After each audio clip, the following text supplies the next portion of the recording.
I never imagined that a loose thread could unravel an entire lifetime of lies. The day I walked into that tiny tailor shop, I thought I was there to fix a suit. Looking back, I realized the suit was never the thing that needed mending. The old bell above the door gave a tired chime as I stepped inside. The shop smelled of fresh fabric, steam, and memories that didn't belong to me. Rolls of cloth lined the walls, each one carrying a story someone had chosen to wear. I had no idea I was about to wear someone else's truth. The tailor barely looked up. "You're right on time," he said. His words stopped me cold. I had never met this man before. At least, that's what I believed. He was somewhere in his 50s, calm, reserved, with silver beginning to overtake his dark hair. His measuring tape rested around his neck like it had become part of him years ago. His eyes met mine for only a second, yet something inside them shifted, as if he recognized a face he had spent decades trying to forget. "I think you've mistaken me for someone else," I said with an uneasy laugh. "No," he replied quietly. "I've been afraid of this day for 24 years. A strange silence settled between us. I almost turned around and left. Instead, I handed him my navy blue suit, the one I planned to wear to an important charity gala. The fabric looked flawless, except for a torn seam near the inner lining. He ran his fingers across the damaged edge. "It's what's hidden underneath," he whispered. "That changes everything." I thought he was talking about the stitching. He wasn't. As he carefully opened the lining, something slipped onto the cutting table. It wasn't thread. It wasn't money. It was a faded photograph, folded so many times it looked ready to disappear forever. The moment I saw the faces in that picture, my heartbeat stumbled. One of them was my late father. The other looked exactly like the man standing in front of me. For several seconds, neither of us spoke. The shop, which had seemed ordinary only moments ago, suddenly felt too quiet. Even the ticking clock above the door sounded louder, as if time itself had paused to listen. My fingers trembled as I picked up the faded photograph. The edges were worn smooth, and a crack ran straight through the middle, dividing the two men standing side by side.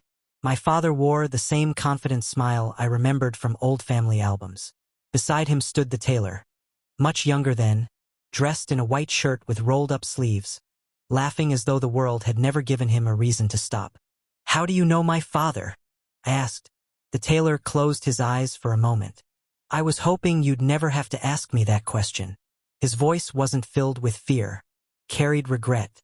"My name is Adrian," he said quietly, extending a hand that seemed uncertain whether it deserved to be accepted. "I'm Rowan." "I know." 3 words. That was all it took to make the room feel smaller. "You know my name?" "I've known it since the day you were born." A chill traveled down my spine. "My father never mentioned you." "I know." "My mother never mentioned you either." "I know." Every answer only created another question. I wanted to leave. I wanted to pretend none of this had happened. But curiosity has a way of stitching itself into your heart. Once the first thread catches, the rest follows whether you're ready or not. Adrian walked toward an old wooden cabinet and unlocked the bottom drawer. Inside were dozens of envelopes. Each one was carefully labeled with a different year. He removed one. 24 years ago. "I've written letters to you your entire life," he said, placing the bundle on the table. "One every birthday." I stared at him. "You expect me to believe that?" "No." He gave a faint smile. "I only expect you to read them." The first envelope had never been opened. Neither had the second, or the third. There were 24 in total. Every one addressed to me, yet none had ever reached my hands. "Who stopped them?" I whispered. Adrian didn't answer immediately.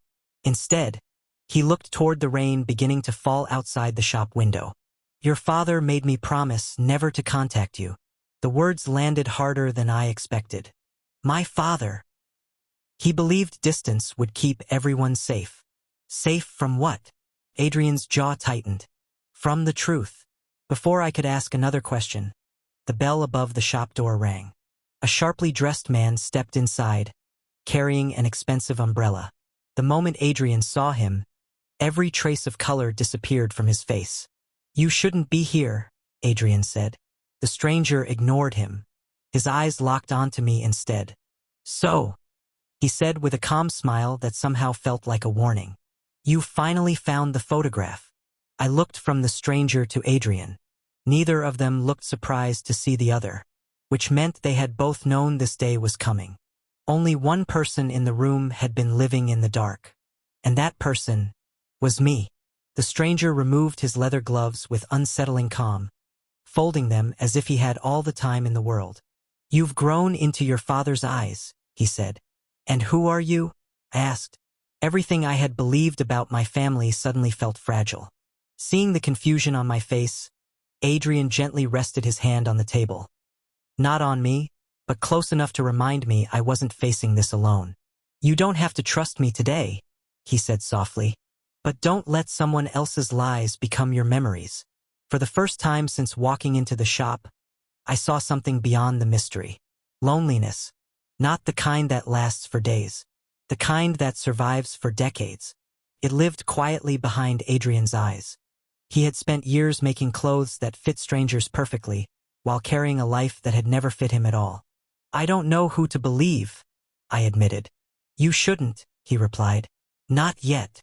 Outside, the rain finally stopped. A narrow beam of sunlight slipped through the front window, landing across the unfinished navy suit lying on the table. Adrian smiled faintly. "You came here to have a suit repaired." He carefully threaded a needle. "But sometimes life tears somewhere fabric can't reach." I watched his hands move with remarkable patience. For the first time that day, the silence between us didn't feel uncomfortable. It felt safe. Neither of us realized someone was watching through the shop window. Victor stood across the street, speaking quietly on his phone. His final words drifted through the slightly open window. "He knows enough now. Prepare the second file." My heartbeat quickened. If there was a second file, then the first secret had only been the beginning.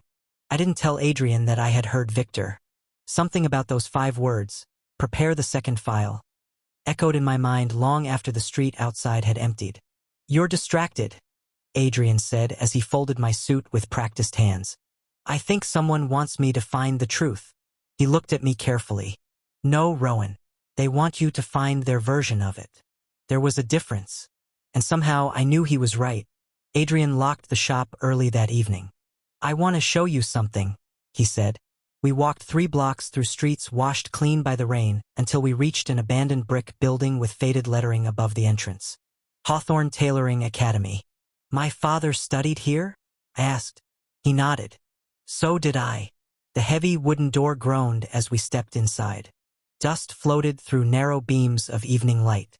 Broken mannequins stood like silent witnesses, while forgotten sewing machines rested beneath white sheets. "This place," I whispered, "is where everything began," Adrian finished. He led me upstairs to a small classroom. On the back wall hung dozens of framed photographs. Students, teachers, graduation ceremonies. Then I saw one that stopped me cold. My father, Adrian, Victor, and a 4th young man I had never seen before. All 4 were smiling.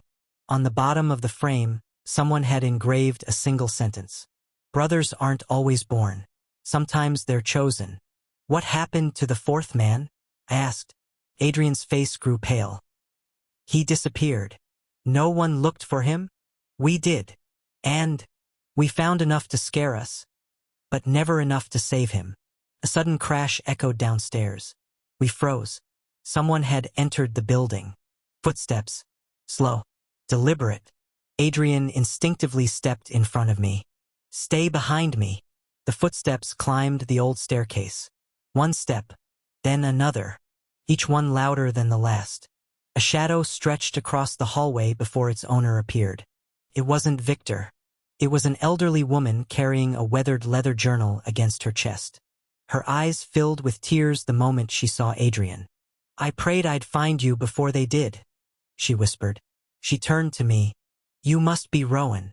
How do you know my name?" Instead of answering, she handed me the journal. "It belonged to your father." My pulse raced.